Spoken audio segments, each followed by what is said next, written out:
تو پھر ہم نے سب نے کالے ملانے کی کوشش کی. کئی دوستوں کے گھر میں فون بھی تھے, جو لینڈ لائن نمبر ہوتا ہے وہ بھی تھے, لیکن کوئی بھی نہ موبائل کنیکٹ ہو رہا تھا اور نہ ہی لینڈ لائن نمبر پہ کسی سے بات ہو رہی تھی. بہرحال پھر ہمیں پتہ چل گیا کہ ادھر کوئی حالات زیادہ ہی خراب ہو گئے, لیکن آخرکار ایک نمبر پہ رابطہ ہوا تو پتہ چلا کہ بہت زیادہ نقصانات ہوئے. پھر ہم نے گھر جانے کی تیاری کر لی, تو دوستوں کو اکٹھا کیا, پوچھا کہ کون کون گھر جانا چاہتا ہے. گاڑی تو نہیں مل رہی تھی ہمیں, ہم پھر رینٹ کی کار جو تھی وہ ہم ڈھونڈ رہے تھے, وہ بھی اس عالم میں نہیں مل رہی تھی, کیونکہ افراتفری ادھر راولپنڈی اسلام آباد میں مارگلا ٹاور گرنے کی وجہ سے افراتفری سی ہو گئی تھی, تو وہ بھی ہمیں نہیں مل رہی تھی آسانی سے. پھر کسی کے کہنے سے, کسی کے سورس سے ہمیں ایک جگہ سے گاڑی مل گئی, اور ہم تقریباً 4 تھے یا 5 دوست تھے, ہم ایک ہی گاؤں کے تھے, تو ہم وہاں سے روانہ ہوئے. اور راستے میں آتے ہوئے مری تک کوئی پتہ نہیں چل رہا تھا کہ زلزلہ ہوا ہے یا ادھر نقصان ہوا ہے. ہم نے کچھ نہیں دیکھا, باراکو سے آئے مری تک آئے, کوئی راستے میں ہم نے نقصان نہیں دیکھا. لیکن لوور باسیاں جب ہم آئے نا, تو وہاں پہ تھوڑے تھوڑے مکانوں کی دیواریں جو تھی نا, وہ ان میں اسکریچ آئے ہوئے تھے. تو ہمیں پتہ چلا کہ زلزلہ کوئی آثار تھوڑے نظر آنے شروع ہو گئے. جب ہم کوالہ پل پہ پہنچے تو وہاں پہ کچھ زلزلے کی وجہ سے پتھر آئے ہوئے تھے روڈ پہ,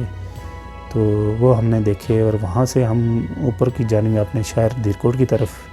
چل دیے. تو سب سے پہلا جو دردناک منظر دیکھا وہ مناسا, کوالہ سے اوپر ایک جگہ ہے دیرکوٹ جاتے ہوئے مناسا, وہاں پہ میں نے سب سے پہلا جو دردناک منظر دیکھا وہ تھا مکانوں کے پاس سے ہم گزر رہے تھے جو گرے ہوئے تھے, اور ادھر میرے خیال میں جو قبریں کھودنے والے تھے وہ 2 یا 3 آدمی تھے, اور 3 ہی پاس جنازے پڑے ہوئے تھے, جن کے اوپر صرف چادر تھی اور زمین پہ رکھے ہوئے تھے. تو یہ منظر بہت ہی ناقابل برداشت منظر تھا یہ والا, یہ جو پہلا دیکھا. تو پھر ہم آگے چل دیے, ہمیں اپنے گھر میں رابطہ نہیں ہو رہا تھا, اپنے گھر کی بھی فکر تھی. تو ویسے راستے میں چلتے ہوئے کسی سے پوچھا تو اس نے بتایا کہ اوپر ایک اسکول تھا مناسا میں, کہ وہ بھی گر گیا, اس میں بھی بچے شہید ہو گئے. تو وہ پھر ہم نے اسکول جا کے دیکھا, واقعی وہ گرا ہوا تھا, RCC کی اس کی چھت تھی. اس کے بعد ہم وہاں سے اوپر گئے, ہل ہاسپٹل ایک ہے, جو لوگ جہاں دیرکوٹ یا اس کے آس پاس رہتے ہیں ان کو پتہ ہے کہ دیرکوٹ میں ہل ہاسپٹل, وہاں پہ ہم گئے. ہم نے کہا پتہ کریں کہ بڑا ہاسپٹل ہے کافی پرانا, ہم نے کہا کہ وہاں پتہ کرتے ہیں شاید یہاں پہ کوئی ہمارے علاقے سے یا ہمارے گاؤں سے کوئی آیا ہو. تو وہاں ہم پہنچے تو ہم نے جا کے خیریت دریافت کی, تو بہت سارے زخمیوں کو دیکھ کے تو برداشت نہیں ہو رہا تھا. کافی فرسٹ ایڈ جو تھی ان کو دی جا رہی تھی, لیکن عملہ نہ ہونے کے برابر تھا, اور زخمیوں کی تعداد بہت زیادہ تھی. ہم نے معلومات کی, پوچھا ان کے گاؤں کے, لیکن ہمارے گاؤں سے وہاں پہ کوئی نہیں موجود تھا. تو پھر ہم نے وہاں اپنے شہر دیرکوٹ کی خبر لی, تو پتہ چلا کہ دیرکوٹ میں شہر میں تو کوئی اتنا نقصان نہیں ہوا, لیکن گاؤں جو ہے ملکہ گاؤں جو ہیں ان میں کافی نقصان ہوا ہے. پھر ہم وہاں سے پہنچے, تقریباً 2 بجے ہم دیرکوٹ ہاسپٹل میں پہنچے تھے, جو ابھی تحصیل ہیڈ کوارٹر ہاسپٹل ہے.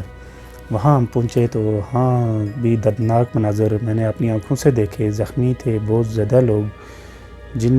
جو وارڈوں میں نہیں تھے بلکہ باہر زمین پہ ایسے رکھے ہوئے تھے, اور ان کو فرسٹ ایڈ دی جا رہی تھی, لیکن عملہ نہ ہونے کے برابر تھا. پھر ہم وہاں سے نکلے, خیریت دریافت کی, لیکن کیا خیریت تھی, بس دیکھ کے کافی سارا دل پریشان ہو گیا. اور وہاں سے ہم دیرکوٹ شہر آئے, شہر کا دیکھا, ہم نے جائزہ لیا, تو دیرکوٹ شہر الحمدللہ بالکل صحیح تھا, اس میں کوئی نقصان نہیں ہوا تھا, کوئی بلڈنگ نہیں گری ہوئی تھی. لیکن چنار ہاسپٹل ہے ایک دیرکوٹ میں, تو وہاں پہ جب ہم پہنچے, وہاں سے ہم نے الگ الگ ہونا تھا. وہاں پہ میں نے اپنے گاؤں کی طرف جانا تھا, باقی جو دوست تھے وہ انہوں نے اپنی گھر کی طرف جانا تھا. تو جو ہم گاڑی لے کے آئے تھے رینٹ کی, تو وہ ہماری روڈ جو تھی میرے گھر کی طرف جو جاتی اس پہ روڈ پہ جا نہیں سکتی تھی، کیونکہ وہ روڈ اس ٹائم کچی تھی، خستہ حال تھی، تھوڑے سے فاصلے کے بعد وہ خستہ حال سی تھی۔ تو وہاں سے ہم نے گاڑی دوسرے لڑکوں جو اپنے ساتھی تھے ان کو دے کے بھیجی کہ آپ کی طرف تو روڈ اچھی ہے، تو آپ اس طرح کریں، آپ جلدی اپنے گھر پہنچے، ہم یہاں سے پیدل نکلیں گے۔ لیکن دیرکوٹ سے نکلنے سے پہلے چنار ہاسپٹل میں نے دردناک منظر دیکھا، اور وہاں پہ میں نے دیکھا کہ چھوٹے چھوٹے بچے تھے، ان کو وہ فرسٹ ایڈ زخم تھے ان کے بہت زیادہ، اور ان کو وہ جس طرح وہ ٹانکے لگائے جاتے ہیں وہ لگا رہے تھے، لیکن وہ کون لوگ لگا رہے تھے وہ میں نے دیکھے، وہ جماعت اسلامی کے تربیت یافتہ نوجوان تھے، اور انہوں نے یہاں سر پہ اپنے وہ پٹیاں باندھی ہوئی تھیں جماعت اسلامی کی، تو اس سے اندازہ ہو رہا تھا کہ یہ جماعت اسلامی کے تربیت یافتہ نوجوان ہیں، جن کو